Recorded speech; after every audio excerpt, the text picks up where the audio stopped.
Hello everyone, welcome in look and learn classes. आज हम पढ़ने वाले हैं क्लास 10th का इंग्लिश का फर्स्ट फ्लाइट का पोयम नंबर 1, जिसका नाम है डस्ट ऑफ स्नो।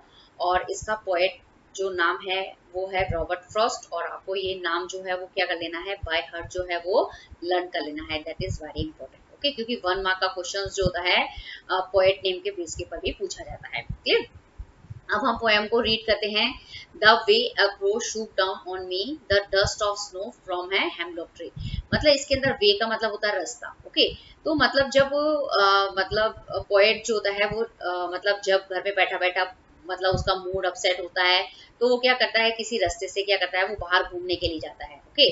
तो बाहर घूमते घूमते क्या होता है कि मतलब जब वो घूमने जाता है तो वो जब एक ट्री है, वो ट्री यहाँ पे क्या बताया गया है, हेमलॉक ट्री। मतलब हेमलॉक ट्री जो होता है वो एक पॉइजनस होता है, पॉइजनस ट्री होता है, ओके। और मतलब जब वो रास्ते पे से जाता है तो वो हेमलॉक ट्री से भी मतलब वहां पे जाके क्या हो जाता है, गुजरता है। और जैसे ही वो ट्री से मतलब वहां आता है, तो उस ट्री के ऊपर कौन बैठा होता है, क्रो बैठा हुआ होता है, ओके, कौवा जिसको आप बोलते हैं।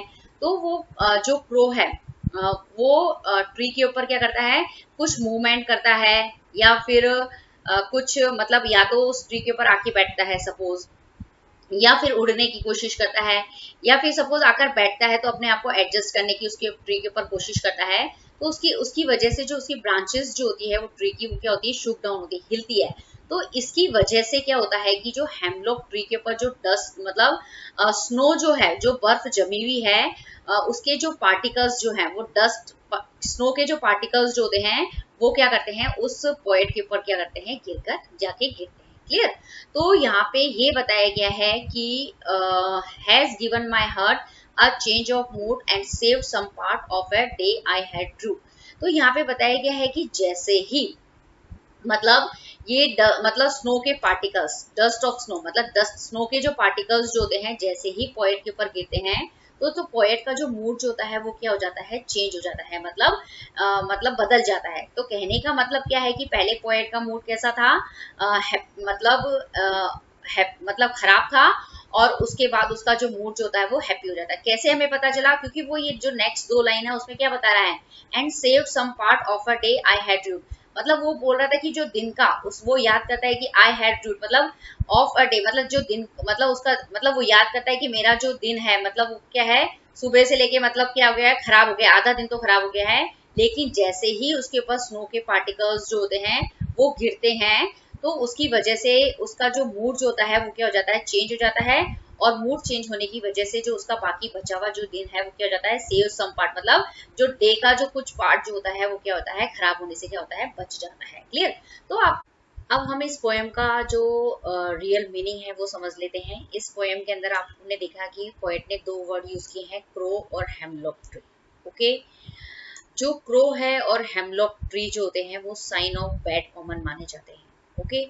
साइन ऑफ बैड ओमन का मतलब होता है कि जैसे ये आपने क्रो को देख लिया है, हेमलॉक ट्री को देख लिया है, तो ये आपको बताते हैं कि ये किस चीज के सिंबल हैं, डेथ के, डार्कनेस के और सैडनेस के सिंबल है। मतलब अगर आपने इन चीजों को देख लिया है तो आपकी लाइफ के अंदर, यदि आप ट्रैवलिंग के अंदर जा रहे हैं तो आपकी डेथ हो जाएगी, मतलब आपका एक्सीडेंट हो जाएगा, या फिर आपकी लाइफ के अंदर कुछ ऐसा इंसिडेंट होगा जिसके बाद क्या हो जाएगा, बहुत बुरा हो सकता है। जैसे आप कभी एग्जाम देने जाते हैं तो कैट को देख लेते हैं ना, तो आप ऐसे सोचते हैं कि आपका पेपर जो है वो बिगड़ जाएगा। इस तरह की जो मेंटेलिटी होती है ना, वो आपको मतलब इन चीजों को देखने के बाद ऐसा लगता है कि मतलब ये जो चीजें हैं वो आपके लिए क्या है, बैड ओमन है, मतलब अशुभ है, ओके।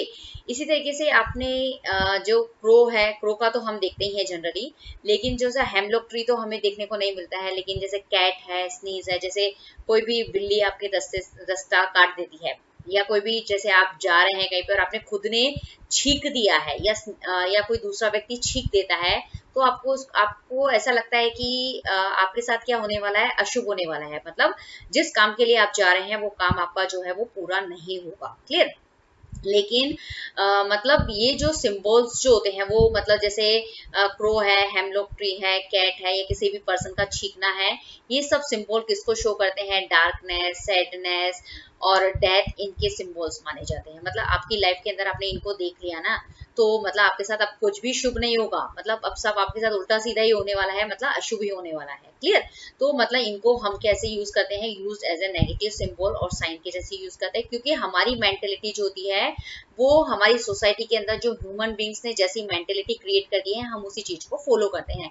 लेकिन पोएट ने इस चीज को हमें बहुत अच्छे से ब्यूटीफुल वे से हमें क्या किया है, एक्सप्लेन किया है कि हमारी लाइफ के अंदर कोई भी चीज जो होती है शुभ और अशुभ नहीं होती है। वो जो हमारी लाइफ के अंदर जितना भी खराब होना होता है वो सब मतलब किसी दूसरे रीजन की वजह से होता है। मतलब हमारी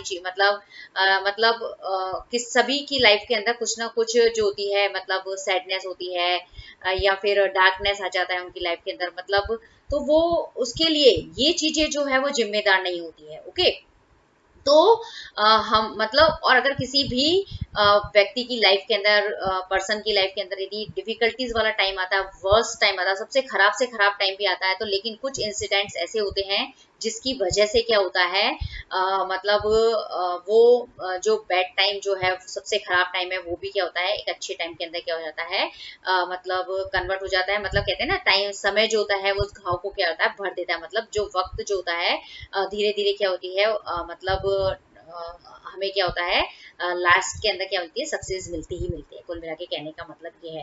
तो आपको मतलब अपनी ह्यूमन मेंटेलिटी जो है उसको चेंज करना है। इस पोएम के थ्रू हमें ये समझाया गया है कि जैसे आप ये मत सोच लो कि यदि बिल्ली आपका रास्ता काट लेगी तो आप क्या होते हो, जैसे आप कहीं जा रहे होते हो ना, तो ये आप रुक जाते हो। कोई व्यक्ति छींकता है तो आप अपने रास्ता मतलब जाते ही नहीं हो, आप वो काम करते ही नहीं हो, क्योंकि आपने अपनी ह्यूमन मेंटेलिटी के अंदर ऐसा डिसाइड कर लिया है कि ये जो चीजें हैं, अगर मतलब क्या है, शुभ है, और इसके बाद भी क्या होगा, अगर हमने इनके दर्शन कर लिए ना और अगर हम काम पे निकल गए तो हमारा जो होगा वो सब क्या होगा, खराबी होगा या वो काम ही नहीं होगा। ऐसा कुछ नहीं होता है। ये पोएट इसी चीज को हमको इसके अंदर क्या किया गया है, एक्सप्लेन किया गया है। यही इस पोएम का क्या है, थीम है। ओके, तो आपको बहुत अच्छे से मैंने एक्सप्लेन कर दिया है। आई होप आपको ये वीडियो पसंद आया होगा। इसके बाद इसकी जो लिटरेरी डिवाइसेस है, इसके अंदर कौन सी राइम स्कीम है, कौन सा एलिट्रेशन है, एंजाममेंट है, एजोनेंस है, कॉन्सोनेंस है, वो सारे लिटरेरी डिवाइस जो है वो भी अभी हम इसके बाद ही कर लेते हैं। क्लियर? ओके, अब देखते हैं हम इस जो डस्ट ऑफ स्नो है उसके अंदर कौन कौन से लिटरली डिवाइसेस जो है वो यूज किए गए हैं, उसको हम देख लेते हैं। सबसे पहले हम देखेंगे कौन कौन से इसके अंदर राइम स्कीम जो है, किस तरह की राइम स्कीम जो है यहाँ पे यूज की गई है। पहले हम राइमिंग वर्ड के बारे में देख लेते हैं। तो सबसे पहले आप देखते हैं कि जो क्रो है उसका राइमिंग वर्ड है स्नो। ओके, क्या है, क्रो का राइमिंग वर्ड स्नो है। क्लियर? तो और इसी तरीके से जो मी है उसका राइमिंग वर्ड है ट्री। ओके, इसी तरीके से हार्ट का राइमिंग वर्ड है पार्ट। ओके, इसी तरीके से मूड का राइमिंग वर्ड है र्यू। ओके, तो आपने यहाँ पे देख लिया राइमिंग वर्ड कौन कौन से हैं, क्रो, स्नो, मी, ट्री, हार्ट, पार्ट, मूड और र्यू। ओके, ये इसके राइमिंग वर्ड है। ओके, अब हम राइम स्कीम के बारे में देखते हैं। तो अब आपको देखना होगा यहाँ पे कौन सी राइम स्कीम यहाँ पे यूज की गई है। जैसे यहाँ पे क्रो है, क्रो जो है उसमें आप देखेंगे तो आप क्रो के आगे पहले राइम स्कीम पता करनी ना आपको। तो जो राइम स्कीम का पता करने के लिए आप देखेंगे कि जो क्रो जो है उसके आगे आप क्या लिख देंगे, ए। क्या लिखेंगे, ए। और क्रो का राइमिंग वर्ड क्या है, स्नो, तो इसके आगे भी आप क्या लिख देंगे, ए लिख देंगे। इस तरीके से जो मी है उसका राइमिंग वर्ड क्या है, मी का राइमिंग वर्ड है, मी को लिख देंगे बी, और मी का जो राइमिंग वर्ड होगा उसको भी आप देंगे बी का नाम देंगे, मी का ट्री, और इसको बी मी। तो किस तरह की राइमिंग स्कीम हो गई यहाँ पे, ए बी, ए बी, ये राइम स्कीम है। क्लियर? इसी तरीके से जो हार्ट है उसका राइमिंग वर्ड क्या है, पार्ट, तो आप इसको क्या नाम दे देंगे, सी, और ये सी। ओके, इस तरीके से जो मूड का राइमिंग वर्ड है क्या है, रूट, तो इसको आप दे देंगे डी डी नाम। तो यहाँ पे किस तरह की राइमिंग स्कीम हो गई है, C D C D. Clear? तो ये है राइम स्कीम, आपको पता चल गया। इसको हम बोलते हैं राइम स्कीम कौन सी हुई, ए बी और C D C D. Clear? आपको इतना पता चल गया। अब हमने पोएम के अंदर पहला लिटरली डिवाइस राइम स्कीम को समझ लिया है, और किस तरह की राइम स्कीम है वहाँ पे, ए बी और C D C D. Clear? अब दूसरा लिटरली डिवाइस है एलिट्रेशन। एलिट्रेशन के अंदर क्या होते हैं, आपको देखने हैं कि पोएम के अंदर दो मतलब वर्ड्स जो हैं, मतलब यदि कोई वर्ड्स जो है वो सेम लेटर से स्टार्ट होते हैं। ओके, और सेम लेटर से मतलब वो वर्ड स्टार्ट होनी चाहिए, और वो दोनों जो वर्ड्स जो हैं वो क्या होंगे, मतलब एक दूसरे के क्या होंगे, एकदम पास पास में हो या फिर थोड़े से डिस्टेंस पे हो, उसको हम बोलते हैं एलिट्रेशन वर्ड। ओके, तो इस तरह का जो एलिट्रेशन वर्ड अगर किसी में यूज में पोएम में यूज किया जाता है तो उसको हम बोलते हैं एलिट्रेशन। क्लियर?